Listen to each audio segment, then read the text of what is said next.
The program is called Day Player.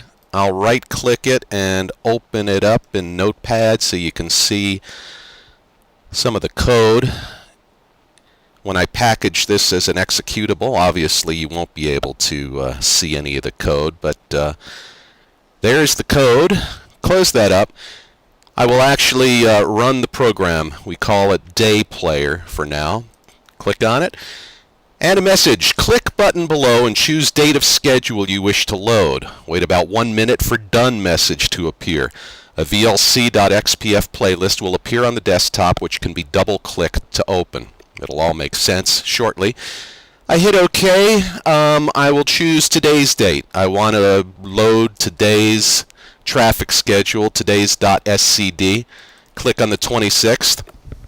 And it's about a 1,000-line schedule typically, and it takes about 30 seconds or so to process that schedule and do everything else that it needs to do. One of the things it does is to create a missing media sheet.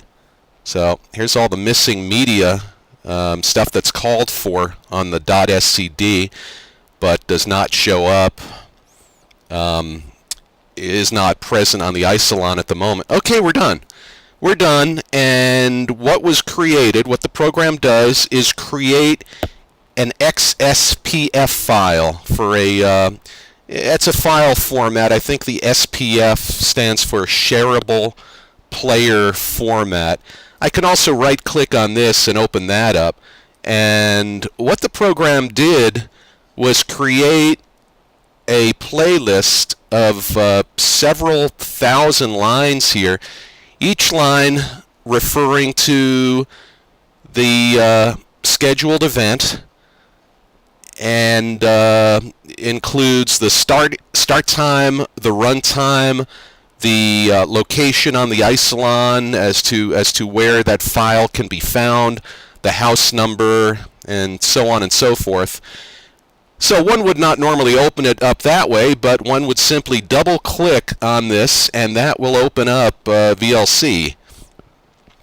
And at this point, we are playing our schedule for the day, beginning at 4 o'clock in the morning. Now I can scroll to any time of the day. You can see in this column here, you've got the time of day, you've got that followed by the house number, and then the description.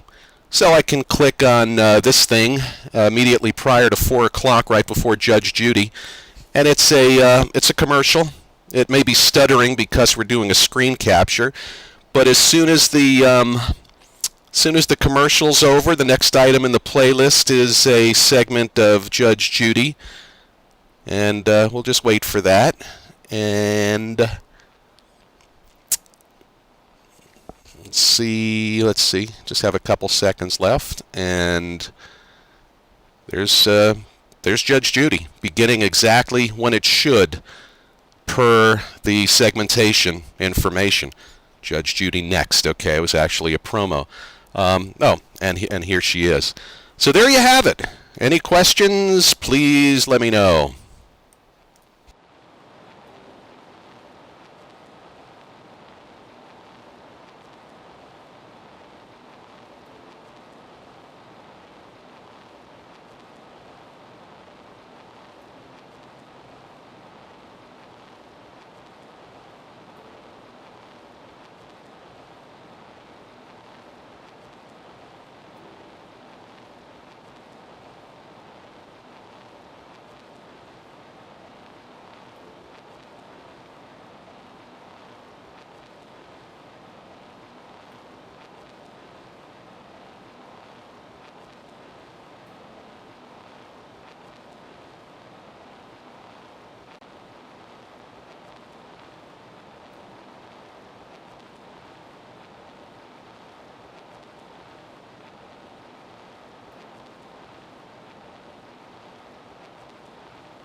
Okay, the program is called, for the moment, Day Player. It's written in Rebol, and I will turn it into an executable at some point. But for now, it's still in a script form, which means that I could right-click on it and open it up with Notepad. I'm not going to do that because there's some proprietary information and passwords available now out in the open. So basically, one simply clicks on the icon and a message comes up asking you to click button below and choose the date of the schedule you wish to load. Wait about 1 minute for done message to appear. A vlc.xspf playlist will appear on the desktop, which can be double-clicked to open. Okay, so I will click on that and I will choose a date. I want to load today's schedule and process today's schedule. So I click on the 26th and the program starts doing its thing. The SCD file is typically about 1,000 some odd events. 24-hour broadcast day, 1,000 events or thereabouts. So it'll take about 30 to 45 seconds. The very first indication that things are happening is the program generates a missing media file. This I can open with Notepad, and it gives me house numbers of shows that have not yet made it into the Isilon, things that haven't been recorded yet. Also, our program is done. It is done. I click OK, and what the program did for me was create a playlist, a Rebol playlist. I've called it for now Azalea.xspf. That file extension stands for something like shareable playlist format. I'm not going to open this one because it also has got some proprietary information on it, but I've got a sample one that I'll open up just to show you what it does. And basically it, for every event on the schedule, creates a little XML file that contains the house number of the event, a quick description of the event, Fox 5 News, a contest promo, Capco Corporation, Morgan & Morgan. So there's information containing the house number, description of the event, the path on Isilon, the start time. If it's a segmented clip, there's the start time as well as the run time. So that was a sample. The actual one created by the program is this one here. And all I've got to do at this point is double-click on it. And I have got now my entire day's schedule loaded to play in succession. Here is the playlist, which will load uninterrupted. Where we start off the day with software is called MPEG Stream Clip. It's shareware, freeware, however you want to describe it. And I double click on it, wait for it to start. Unfortunately, you could not drag and drop a file into the program. That would be too easy. But what you do then is go to File, Open Files. I'll go to my desktop and find that 1303.mpeg. Here it is. I click on it, and it opens up that file immediately. So what I'm able to do at this point is, using my arrow keys, I can frame by frame seek through this clip and decide, let's say that I want this point right here to be my in point, which I can specify by hitting the I key on my keyboard. And once I do that, that should change right there where it says in 0. There you go. Now it's in at 4 seconds and 1 frame. I can then move my slider or use my arrow keys. Let's say I decide that that should be my out point.